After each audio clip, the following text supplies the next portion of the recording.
أعوذ بالله من الشيطان الرجيم. بسم الله الرحمن الرحيم. أرأيت الذي يكذب بالدين فذلك الذي يدع اليتيم ولا يحض على طعام المسكين فويل للمصلين الذين هم عن صلاتهم ساهون الذين هم يراءون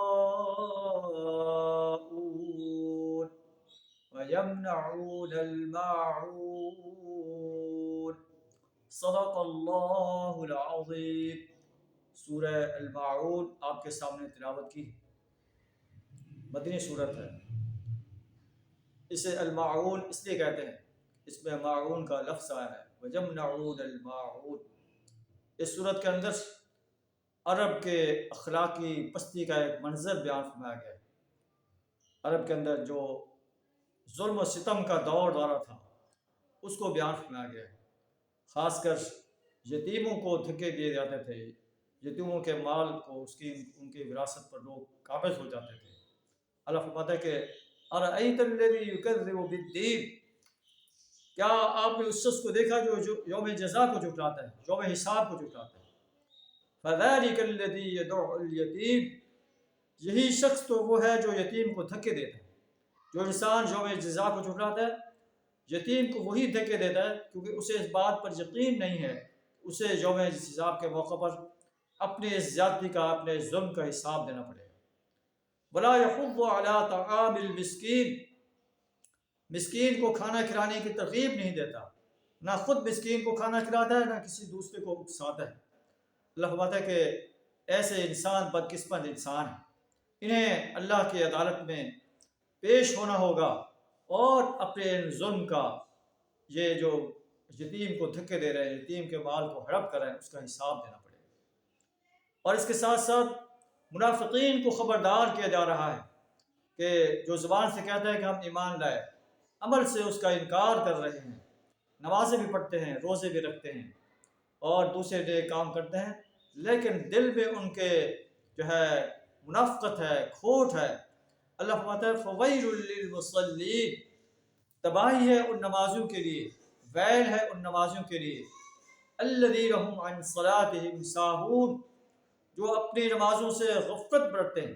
نماز کا ٹائم ہو گیا، بیٹھے گپ شپ لگا رہے ہیں، اور جب آخری ٹائم ہوتا ہے پھر جا کر پڑھ لیتے ہیں، یا نماز پڑھنے جاتے ہیں وَإِذَا قَامُوا إِلَى الصَّلَاةِ قَامُوا كُسَالَىٰ، جب نماز کے کھڑے ہوتے ہیں سستی سے کھڑے ہوتے ہیں، يُرَاءُونَ النَّاسَ، لوگوں کے دکھاوے کے لیے نماز پڑھتے ہیں. وَلَا يَذْكُرُونَ اللَّهَ إِلَّا قَلِيلًا، اللہ کو بہت کم یاد کرتے ہیں.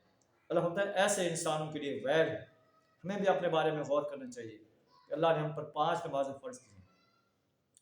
ان 5 نمازوں کو کیا ہم صحیح ٹائم پر صحیح خشوع و خضوع کے ساتھ ادا کرتے ہیں، یا ایسے جو ہے رسم پوری کر لیتے ہیں؟ ہمیں پتہ ہی نہیں ہوتا کہ ہم اللہ سے کیا مانگ رہے ہیں، اللہ سے کیا طلب کر رہے ہیں، کیا کس چیز کی پناہ مانگ رہے ہیں، کوئی پتہ نہیں ہوتا. تو اللہ فرماتا ہے کہ ایسے منافقوں کے لیے ویل ہے جو اپنی نمازوں کے سستی کرتے ہیں، نمازوں کو جو ہے دکھاوے کے لیے پڑھتے ہیں. میں یہ کہتا ہوں کہ منافقین تو جو ہے مدینہ کے اندر 5 وقت نماز باجماعت کے لیے آتے تھے. ہم اپنے آپ کو مسلمان کہتے ہیں، کیا ہم بھی 5 وقت باجماعت نماز ادا کرتے ہیں؟ منافقین تو جماعت کے ساتھ ادا کرتے تھے، ہم تو جماعت جو ہے نماز پڑھتے ہی نہیں، جماعت کا تو تصور ہی نہیں ہے ہمارے ہاں. مساجد دیکھو خالی پڑی ہیں، ایک صف ہوتی ہے، مسجد پوری خالی پڑی ہوتی ہے، ہم اسے ادا نہیں کرتے. تو کیا ہمارا انجام ایسا تو نہیں ہوگا کہ منافقین سے بھی بدتر ہو جائے؟ فویل للمصلین، ویل ہے، تباہی ہے ان نمازوں کے لیے، الذین هم عن صلاتهم ساہون، جو اپنی نمازوں سے غفلت برتتے ہیں، الذین هم یراءون، جو دکھاوے کے لیے نماز پڑھتے ہیں، وَيَمْنَعُونَ الْمَاعُونَ، اور معمولی ضرورت کی چیزیں دینے سے بھی انکار کر دیتے ہیں. کوئی انسان اگر کسی سے کوئی نمک مانگتا ہے، کوئی برتن مانگتا ہے، وہ بھی دینے سے انکار کر دیتے ہیں. اللہ فرماتا ہے ایسے انسانوں کے لیے ویل ہے. اللہ سے دعا ہمیں یوم حساب پر پختہ یقین رکھنے اور نماز جماعت کے ساتھ ادا کرنے کی توفیق عطا فرمائے، اور معمولی چیزیں دینے سے جو ہے دل کھول کر اپنے ہمسایوں کو، اپنے رشتہ داروں کو دینے کی توفیق عطا فرمائے۔ وآخر دعوانا ان الحمد للہ رب العالمین۔